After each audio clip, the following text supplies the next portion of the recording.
Olá pessoal, aqui é Débora Espadoto do grupo Livros Mágicos. Nós estamos lendo o livro Ho'oponopono Sem Mistérios, da Laurence Louis-Tenay. Vamos lá então, seguindo. Vamos ler hoje sobre o Ho'oponopono e os tempos em que vivemos. Todos prontos? Então vamos lá, gente. Interroguei-me diante esse método que não levei a sério de princípio. Depois, como logo vi o que acontecia tanto comigo quanto com as pessoas que eu acompanhava, fiquei muito atenta ao que se passava. E era visível que algo estava ocorrendo. Algo em que a concepção junguiana, especialmente os arquétipos e elementos relacionados ao budismo, como karma, pareciam abordar pontos comuns com este método de cura ancestral havaiano. Entretanto, a simplicidade do Ho'oponopono quanto aos seus resultados me pareceu surpreendentemente inacreditável. Com toda a humildade, tenho a impressão de que nesses tempos muito carregados em nível mundial, o Ho'oponopono é um instrumento simples de purificação. A filosofia do yoga fala de Kali Yuga ou Era de Ferro, um período de caos e dificuldades que a humanidade deveria atravessar antes que uma nova era de ouro surgisse e a ordem fosse restabelecida. No entanto, segundo os textos hindus e budistas, este período difícil seria propício para se obter a liberação. Trata-se da libertação do nosso karma por um trabalho de consciência, tal como descrito pelo caminho do yoga. Especifico que o termo yoga significa a união. Olha que legal! União de corpo e espírito. E que aqui deve ser entendido no sentido filosófico e não como consideramos como técnica de bem-estar. A impressão que eu tenho, através das minhas experiências, é que estamos num momento em que a consciência se encontra num obscurecimento, apesar dos progressos tecnológicos. Aliás, pergunto-me se estes progressos tecnológicos, sobretudo no nível das possibilidades que a internet bem utilizada oferece, não são as premissas de uma modificação do funcionamento do ser humano no nível interior, e em particular no nível energético. No entanto, ainda estamos presos em nossas emoções destrutivas, naquilo que podemos ver como uma parte da sombra. Em nível mundial, o que constatamos ao nosso redor parece ser apenas a manifestação do que somos internamente. A mudança só pode ser realizada por cada um de nós e em cada um de nós. Porém, não podemos pedir para que todo mundo tenha a mesma consciência. Quanto mais agirmos em nosso nível, mais haverá um fenômeno de ressonância. Não teria esta sombra de exprimir-se para que atravessássemos a fim de alcançar a luz? Todavia, a sua travessia não se faz sem dor. Pelo menos não no momento atual. Chegamos ao final de um processo, de um ciclo, para que se efetue uma mudança de direção rumo à luz. No nível da matéria, é necessário limpá-la e aliviá-la. E esse trabalho só pode ser feito com uma purificação das memórias celulares em nível individual. Com frequência, paramos diante do aspecto psíquico das coisas. Para mim, parece existir outro nível, de que fala a física quântica também, que é cada vez mais evidente no nível do indivíduo. É nele que o trabalho das memórias celulares, que eu chamarei de memórias espirituais, deve ser feito. Dar um sentido à vida me parece necessário e importante, mas passar anos repisando o porquê do como, a fim de compreender o que não está bom, não vai nos libertar. Parece-me importante agir, e para que o movimento se realize, libertamo-nos de nossos entraves e problemas em suas raízes espirituais. Ouso hoje fazer essas propostas com um recuo de anos de trabalho terapêutico no caminho analítico e psicocorporal, bem como de uma formação junguiana e psicocorporal. Não me arrependo destes anos e nem desta formação, pois eles formam a base em que eu me apoio, mas constato que falta alguma coisa, que parece ser esse trabalho de libertação das memórias espirituais, incompatível com o trabalho analítico. Essa abordagem espiritual e essa percepção dos diferentes planos sutis sempre estiveram presentes e sempre foram muito importantes para mim. No entanto, durante anos, não ousei falar a respeito disso no trabalho que apresentei em minhas obras, preferindo uma orientação mais racional. Ter podido me formar durante várias décadas em caminhos mais clássicos também me permitiu fortalecer esse trabalho sutil e dar-lhe corpo, pois volto a dizer, estes caminhos não são incompatíveis. Quanto mais queremos subir nos planos sutis, mais temos que descer a matéria e nos enraizar. Se estivermos muito no alto, nos desconectamos. E se estivermos muito presos à matéria, também nos desconectamos, mas de outro modo. O mundo ocidental apresenta antes uma tendência material e busca no Oriente a sua outra polaridade por meio dos ensinamentos espirituais. O Oriente possui a sua sabedoria, mas não conseguiu resolver o seu lado material. É como se cada parte tivesse escolhido uma característica e não um conjunto. Acrescento à minha reflexão que é necessário constatar, pelo menos na França, a crescente demanda do público por um alívio rápido para suas dificuldades. Se não existe varinha de condão, esta constatação certamente me parece revelar a necessidade, urgente, eu ousaria dizer, de um trabalho nestes planos.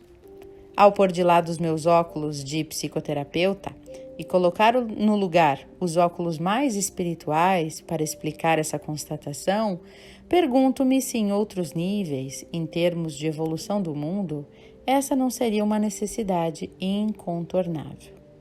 A física quântica explica os fenômenos energéticos, fenômenos esses que o yoga, o tai chi, o qigong e as artes marciais conhecem e utilizam há milhares de anos, mas que ainda são considerados marginais, esotéricos e assim por diante. Creio que estamos entrando numa era em que tudo o que é da ordem do sutil, especialmente em termos de energia, se tornará cada vez mais conhecido, mais utilizado, mais desenvolvido. A psicologia energética e as técnicas de cura espirituais já são as belas premissas que permitem levar ao conhecimento de um grande número de pessoas a existência de campos vibratórios e a sua utilização. E essas ferramentas, sobretudo a psicologia energética, são consideradas uma novidade, mas veiculam princípios tradicionais e me parece importante não esquecer este fato. O mundo não é diferente de antes no que se refere ao seu funcionamento. O que muda é a consciência que nós temos dele. E essa consciência passa pela descoberta de técnicas que às vezes se tornam moda. Porém, como utilizá-las? Serviriam a uma verdadeira mudança interior? Isso depende apenas de nós e do que fazemos com elas. Seja em nível pessoal, familiar, nas empresas, seja em nível de governo ou da natureza, percebemos um mal-estar, uma perturbação. Tudo está unido. É o princípio da interdependência, muito conhecido do budismo. O Ho'oponopono nos oferece uma oportunidade de agir em nosso nível, de maneira simples, em ligação com a nossa essência divina, para o nosso bem e para o bem dos outros.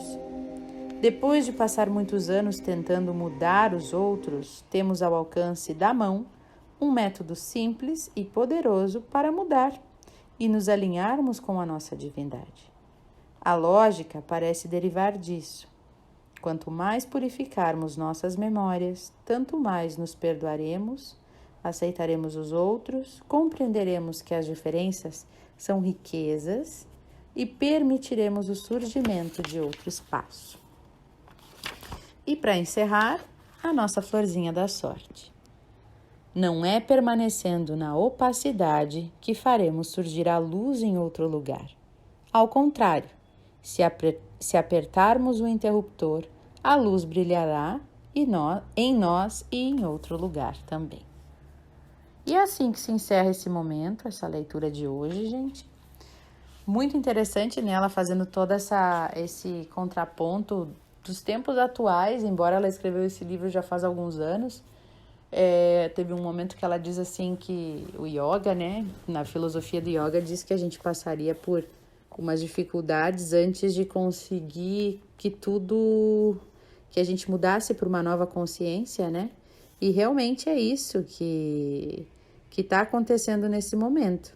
Se a gente for parar para analisar a nossa situação atual com pandemia, né, com essas questões desafiadoras que estamos vivendo, faz parte desse caos geral pré-mudança, né?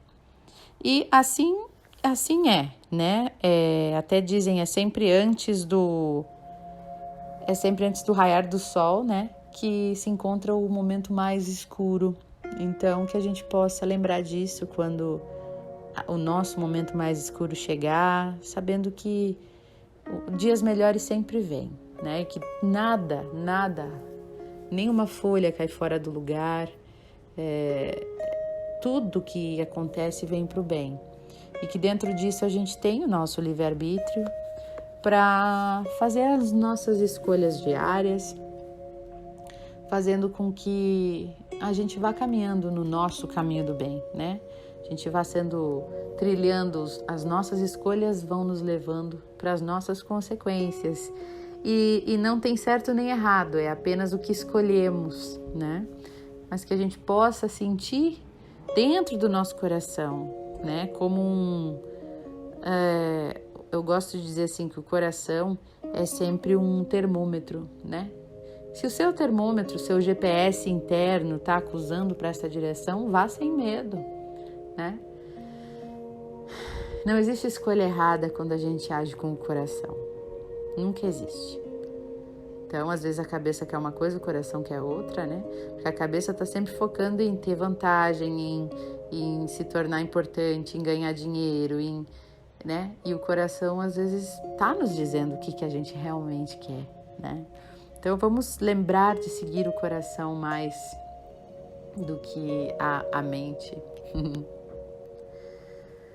Então tá, minha gente, agora nós vamos entrar no momento de meditação do dia, meditação de purificação. Eu peço a você que sente-se confortavelmente, que vá entrando em contato com o seu eu interior, que vá percebendo os movimentos do seu corpo, a energia presente nele, os seus pensamentos, sem julgar nenhum deles, os barulhos ao longe. Perceba a vida acontecendo ao longe.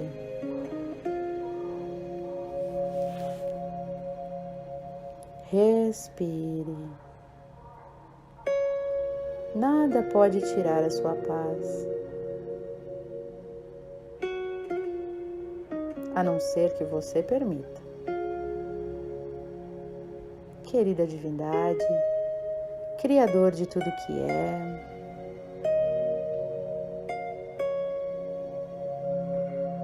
limpa nos nossos corações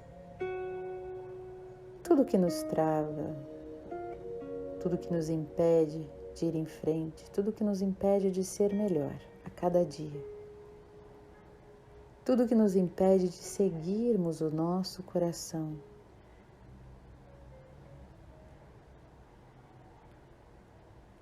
Eu sinto muito.